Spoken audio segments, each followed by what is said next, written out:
Obama is one of the best. He went to school and so on and so on. But sometimes the way in which, even as head of state, he is treated, and the society around him accept that it's okay to put him down, right? That's the most powerful person in the world, but that's happening to him. What more? Yeah, my brother and my sister in Soweto. You see what I mean? They have to come and play in this economy that is still largely controlled, by white people. They're more organized, they know whatnot.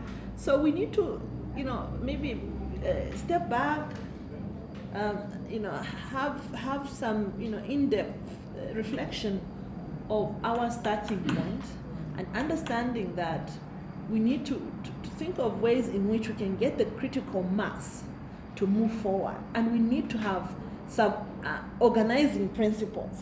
We need to have some ideological foundation that will make us understand that we're not starting at the same level as Italy or as the United Kingdom.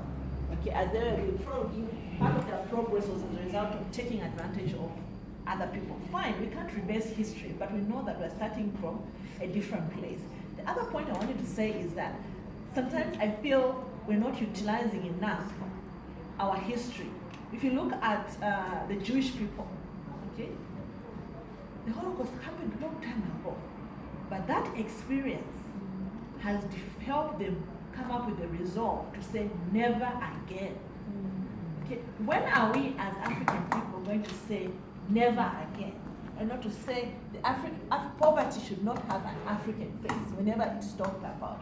We need to get to that stage. And we need to get, as one of the principles, we need to be embarrassed enough about the poverty, about the suffering. And because we don't have basic organizing principles, for me, it's the reason why we spent, I don't know, how many years talking about Nkandla. You see what I mean? Yeah. We had to go to if we had clarity. And this is not it's just a Zuma problem. It's about us as people. If we had clarity, that thing would have been sorted out a long time ago, and would have been focused on what is it, what are the goals that South Africa needs to be working on to be, the greatest nation, or to get to that point where it needs to. But because it's been clouded by so many disagreements and so on, and we're neither moving forward or going backwards and so on. For us to make progress, we need organizing principles. We need to develop an ideological foundation. We need to appreciate where we're coming from, and we need to stop comparing ourselves, with the West, because we're starting from a different point, which could also be an advantage. The other thing that I think we don't exploit enough is that we are operating in a globalized world that's competitive. There are blocks. There's Africa, there's Europe, there's America, there's China, and so on. And somehow, there's a certain level, because of the way things are going in Africa, where Africa is seen as a rising continent, but there's still doubt that it's rising, and so on. Yeah. So, for me, that banding all Africans in one group can buy us some time, okay, to organize ourselves, to put together the tools that we need for us to surprise the world. And I think for a long time, the West never realized that China was really going to make the progress that it has. And because somehow it was written off, the developing countries, the developed countries, you are put in a category of what's the word? Losers, forever needing help, beggars, and unable to emancipate. Yeah.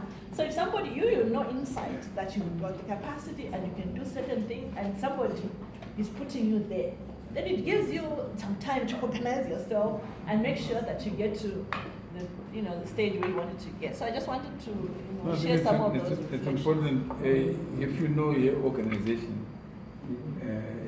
it's one organization associated with Bono, who is one of the founders. So most of the musicians that we have and what they're doing is same. He just took one person and talked to other people, and today there is an organization in which there is a framework within which people can think and talk about issues, whether it's girls, they just don't talk